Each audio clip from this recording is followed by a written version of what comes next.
Langu jina naitwa Rajabu Hassan au ukipenda unaweza ukaniita Milo. Ni director na msimamizi wa movie hii au series hii ya Duhara mpaka hapa ilipofikia. Nikukaribishe mtazamaji na kualika tu kwamba mwisho wa series hii ambao tunaifunga leo ni mwanzo wa series nyingine tena kali na za kibabe zaidi. Usikose kutufuatilia pia katika page yetu na kusubscribe, kushare pamoja na kulike. Katika akaunti hii hapa ya Chata Brand Project ndio inakuletea vitu vizuri ambavyo unavihitaji wewe mtazamaji. Katika movie hii vitu vingi sana nimevipenda katika interest yangu ya kusimamia filamu. Kwanza kabisa nimependa ufanisi wa wasanii wangu kwa jinsi walivyoweza kucheza na kufanya kazi nzuri kwa kushirikiana mimi, director pamoja na wao pia. Vile vile katika vitu ambavyo kidogo sijavipenda, changamoto za hapa na pale ambazo zinatokea.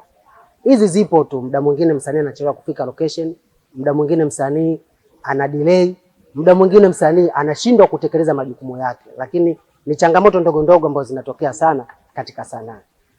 Niwape hongera sana wasanii wangu ambao nimeshirikiana nao, nimpe hongera vile vile kameramani wangu ambaye yupo nyuma ya kamera, Timo Visual. Amefanya kazi nzuri sana mpaka tumefikia hii leo. Na kukaribisha kuangalia episode ya mwisho. Jua kabisa episode ya mwisho hii ya 10 ambayo inakuja hivi sasa, zitakuja episode nyingine nzuri au movie nyingine nzuri ambazo zitakujia hivi punde. Karibu sana. Nipo tu na Zakia hivi. Kama nitie wewe Zakia. Zakia! Wewe Zakia wewe!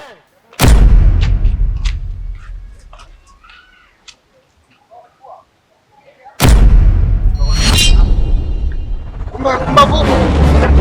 Yaani toka siku nyingine unakuja kumbe haisho. Mbona kumbe unanifanyia wewe?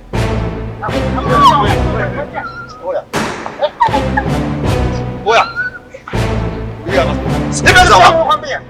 Wewe angwe. Wewe kwani umechukua vitu vyake wewe? Wewe? Oya, babu usikilize. Masinguano. Sikia nikwambie. Kulia.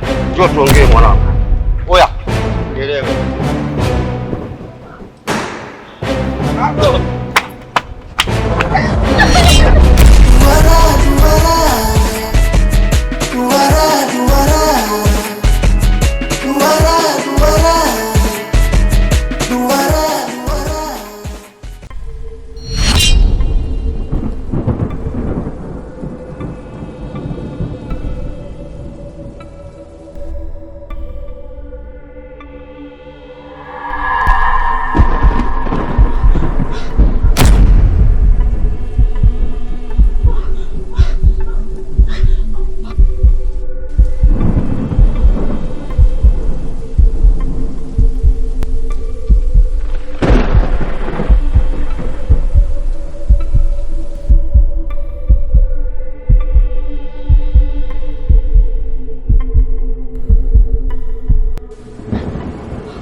Wewe.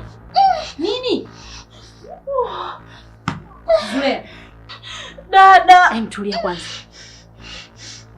Dada.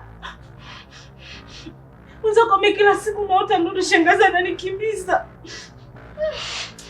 Zo mdogo wangu, kila siku nakwambia usilale chali. Kulala chali mtoto nyingi zitakufuata. Hapana dada. Sio mara moja wala mara mbili, hata nilipokuwa kule kwake. Nilikuwa naota sana dada. Naota ananikimbiza, msituni ananikimbiza kama vile ananitisha hivi. Wewe usijali, ukiwa na hiyo hali basi ndoto nyingi zitakufuata. Umenisikia? Cha kufanya wewe lala upumzike. Umenisikia? Dada unachukulia tu kawaida. Ila hii hali sio ya kawaida. Sawa, nitalifanyia kazi. Naomba ulale. Au uletee maji. Alafu Zulea mdogo wangu, hii neti ina muhimu sana kwako. Utakuja kupata malaria kusababisha kifo chako pamoja na mtoto. Umenisikia?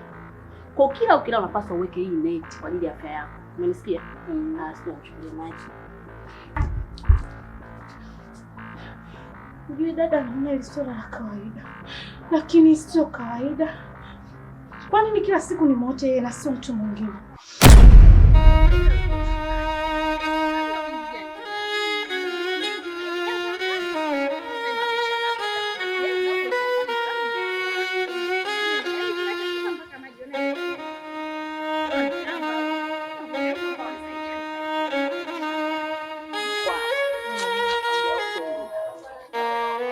Karibu.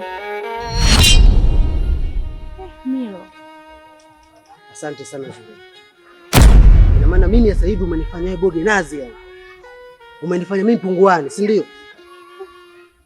Sasa nimefanyaje Milo? Karibu ukae hapa tuongee. Zuleha, umerudi bila mimi kupata taarifa kweli? Ndio tunavyoishi hivyo sasa hivi. Mimi nimerudi jana usiku tu. Zakia, unashindwa kuniambia kama Zuleha amerudi? Muda wote sisi niko nasiliana, lakini unashindwa kuniambia kama Zuleha sasa hivi amerudi. Unashindwa kunipa taarifa. Sasa Milo, unapobwatuka majirani wote watakusikia. Kaa chini tuzungumze, kuna shida gani kwani? Sawa. Kaa chini tu. Mimi nashukuru Zuleha, lakini nakwambia kitu kimoja. Nataka nikuulize, ni miezi mingapi sasa hivi imepita? Mwenyewe unajua. Na sio ni daily yote.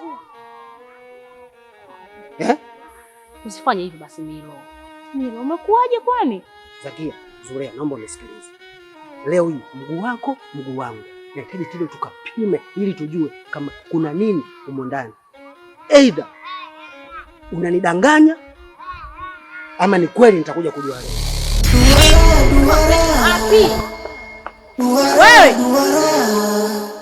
Wewe Milo. Kwanza kwenye alimba. Man, wewe. Haya maisha changamoto, leo kwangu na kesho kwako, sikilizane na upepo. Zuleha Kingwele na mimi hapa. Tumechukua vipimo vyote kwa familia hapa. Mpimo presha iko sawa, sukari pia iko sawa, lakini kuna changamoto kidogo upande ya ujauzito. Sikuke changamoto yenyewe, kimo changu kimeshindwa kutambua mtoto ambaye yuko tumboni kwa wiki. Hili ni swala la ajabu sana, na swala la kwanza kutokea katika ofisi yangu. Unamaanisha nini daktari? Ninachomaanisha ni ujauzito wako. Mashine yangu imeshindwa kutambua kwa sababu katika wako wa uzazi hapa inaonyesha nikiza kidogo. Ndio. Kama kipimo kinashindwa kutambua, sisi tunatambuaje? Na hiyo kitaalamu inaitwaje? Mbona swala la dini sana? Ni kweli hata mimi ndio mara ya kwanza kutokea katika ofisi yangu. Labda niwape tu ushauri binafsi. Mimi kama mimi, muende upande wa pili, kwenda kuangalia zaidi, au mwende hospitali nyingine, lakini ninaona bora mwende upande wa pili tu. Zula mdogo wangu. Ndio dada, unafahamu kilichomkuta shoga yako? Sijui chochote dadangu. Yaani usiku tulikuwa tumekaa pale tunafua. Milo akaja mkuu akamchukua Zuleha mpaka hospitali. Cha ajabu kufika kule mimba haionekani. Mimba haionekani tena? Na mimi nilishangaa kama unavyoshangaa wewe. Haionekani. Sogea kunyongozea dadangu. Huyo itakuwa amefungwa fungo la mimba. Nini hichi kilichotokea? Mbona siamini macho yangu? Unamaanisha nini mimi? Kwa hiki kilichotokea. Huwezi kunielewa mara moja. Lakini vithibitisho vimeonekana kabisa kwamba dhahiri wewe mimba hauna. Lakini daktari, sasa alituelezea kila kitu kwamba tuangalie upande wa pili. Nini? Zuleha. Daktari? Yule daktari yule. Anakutafuta gani? Kama sio mshirikina anakutafuta gani? Inamaanisha kwamba Zuleha amerogwa. Inawezekana Zuleha amerogwa. Sasa hiyo 9. 10 mimi na mganga wangu dada. Tuondoke nikupeleka kwa mganga wangu. Kila kitu kitakuwa sawa. Maana haiwezekani awe na mimba leo aende hospitalini aonekane mimba ionekane mimba haipo. Wewe dada hapo unaionaje? Mara tangu kauli kwa shangazi, yani ndoto za usiku anakurupuka anapiga mikelele hata eleweki yani. Daktari anaamini mambo ya kishirikina, si ndio? Kwa hiyo nasemaje sasa mimi? Haujui nini tunafanya, si ndio? Umeniongopea, umenidanganya. Mpaka sasa hivi miezi na katika hii. Sio dalili yoyote. Vipimo vimeshindwa kuonyesha. Alafu unaniambia eti tunafanyaje? Milo, mimi na wewe, hivi nani amlaumu mwenzi? Kumbuka mimi mwanafunzi, umeniharibia maisha yangu. Alafu leo unakuja unaongea. Wewe, funga mdomo wako. Tena funga mdomo wako hapo hapo. Unaposema mimi nimekuharibia maisha. Mimi sikukuharibia maisha. Wale kuharibia maisha ni dada zako wale. Dada yako Zena ndio amekuharibia maisha, kunikutanisha na mimi. Basi ndio hivyo dada yangu. Mimi naganga kiboko huyo. Huyo kiboko hana baya. Kwa hiyo dada yangu jiandae, tuondoke. Sawa, mimi nitakupa jibu. Sawa dada yangu. Sawa, mimi ngoja nikaendelea mambo yangu. Dada, Mungu akipenda dada. Bwana. Dada usiwe na wasiwasi. Umesikia dada?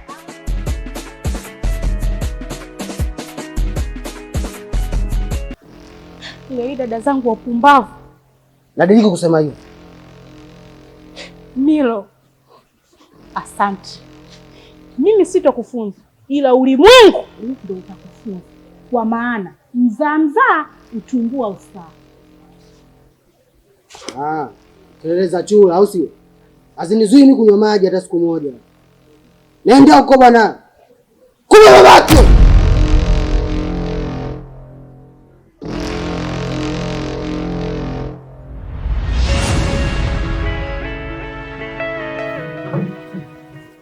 Kwa kakangu alikupiga, maana cheka mpaka bado.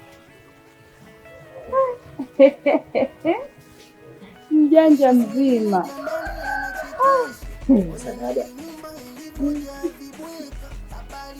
Unaamua kweli, unafurahi, unanicheka, si ndio? Unanicheka kwa hiyo kilichotokea, unanicheka kweli? Yaani wengine wasemaga jogo la shamba tu na ukazini, wewe jogo la mjini unaenda kuita shamba. Basi hadi ulima. Yaani ni sawa tu, unaona nacheka. Lakini kwa upande mwingine, hiyo sio swala kuchekeana. Unajua mimi nilichofikia kitu gani? Mimi nilifanya majukumu yangu kama majukumu mengine. Lakini ndio kimetokea hiko ambacho mwenyewe nashindwa kuelewa kabisa. Miezi 6. Unaenda mwezi wa 7. Hamna kitu kinachoendelea, hamna mabadiliko yote. Unachukuliaje? Kaka, wewe umefanya poyoyo. Yaani kama ukisikia hizo mbukuku ulimwengu upo huko ndio wewe kakangu. Yaani miezi 7 isionekana. Miezi 7 isionekana.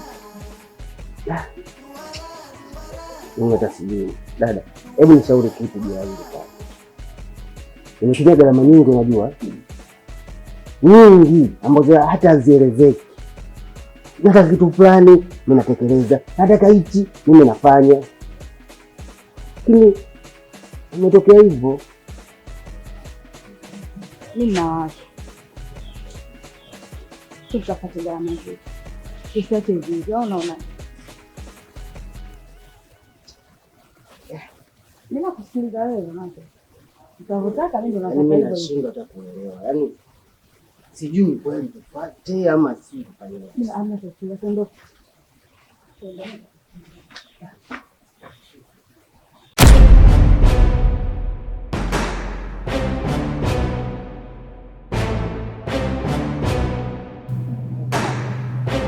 Yaani ngoja itampendeza hata.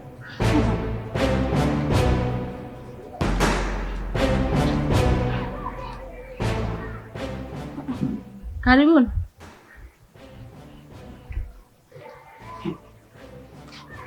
Milo, leo mama kunizululisha tu bila sababu, si ndio? Ulichoniambia mbona nachokiona ni tofauti? Au wewe uone hii sio mimba hii?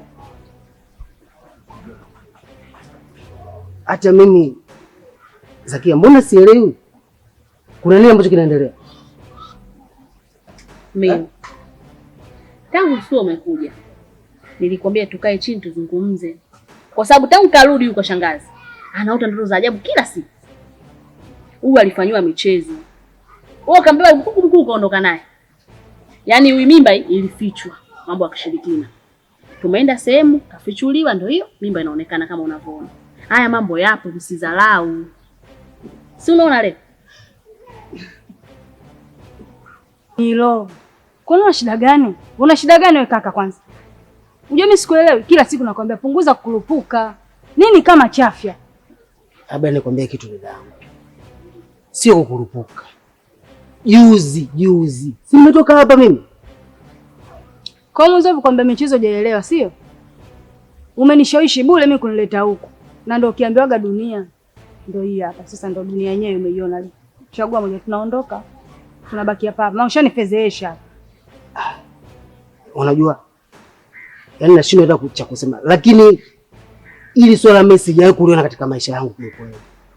Sijawahi kuona kabisa toka nimezaliwa mpaka leo sijawahi kuona. Jana siku 3, juzi nimetoka hapa leo hali.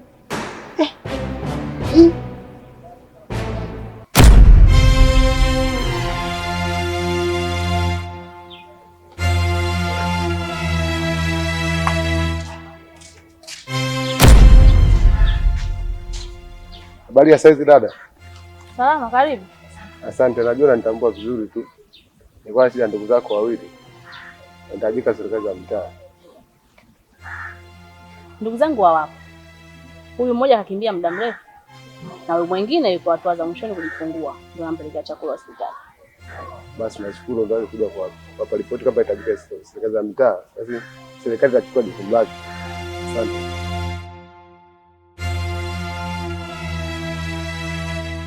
Huyu anaenda wapi sasa? Inapoonekana kakosa hapa, huenda kumfuata mimi. Mungu wangu. Mimi ni wa saa 6 hiyo na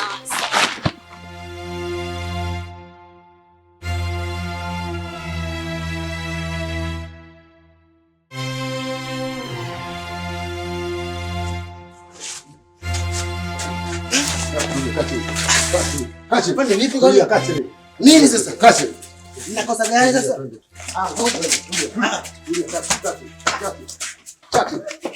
Kachi.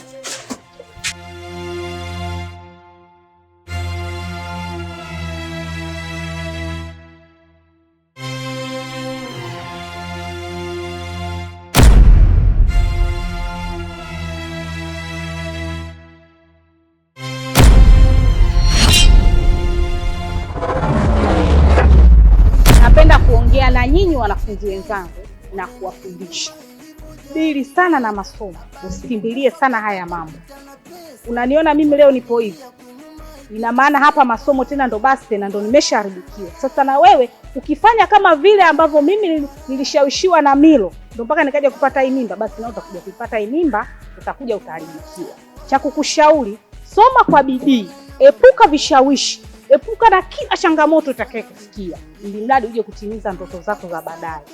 Jina langu naitwa Roshi Kasim, nimecheza kama Zuleha kwenye duara, na scene ambaye naipenda sana kwenye duara ni scene episode ya 7 kwenye ile scene ambaye nimekaa na kula udongo alafu akaja Mikasa. Kuja Mikasa ni vile zile Mikasa alivyokuwa anaongea kwa hisia. Aisee, yani nilikuwa nikiasoma mpaka nilipokuwa naitazama nilikuwa mwenyewe naumia. Na scene ambaye yani inanipa tena machungu episodi ya mwisho kabisa ambaye Milo anakamatwa. Kwa hiyo yani ndio imekuja yani imeniumiza sana. Ila nimependa sana na washukuru sana mashabiki zetu, muendelee kutufuatilia. Mwisho wa duara ndo mwanzo wa movie nyingine kali. Karibuni sana kwenye Milo Chata Blandi. Tunawapenda sana. Napenda kumshukuru Mwenyezi Mungu na pia napenda kumshukuru director wangu Rajabu Hassan aka kama Milo Chata, na pia napenda kumshukuru kameramani wangu huyo hapo mbele anaitwa Timo. Kwa kweli yani anatuelekeza sana, hata tunapokosea anatuelekeza, ila ashuti bila kunywa soda jamani. Anapenda sana kula kuliko chochote, na ndio editor wetu pia huyo. Kwa hiyo nampenda sana. Habari zenu mashabiki, kwa jina naitwa Salma Salumu Mchite. Kwenye duara nimecheza kama Zakia. Tunashukuru kufuatilia tamthilia ya duara. Mwisho wa kigongo hiki kinakuja kigongo kijacho. Katika tamthilia ya duara, katika kipande ambacho nimekipenda cha kwenda kumuuliza huyu bwana kuhusu ujauzito wa Zulea, nafikiri nikaona. Na kipande ambacho jamani anachekesha pale ambapo nina ilivyoja vibweka, habari kukufa kaka kapita na pesa, kacha familia kunyuma ikiteseka.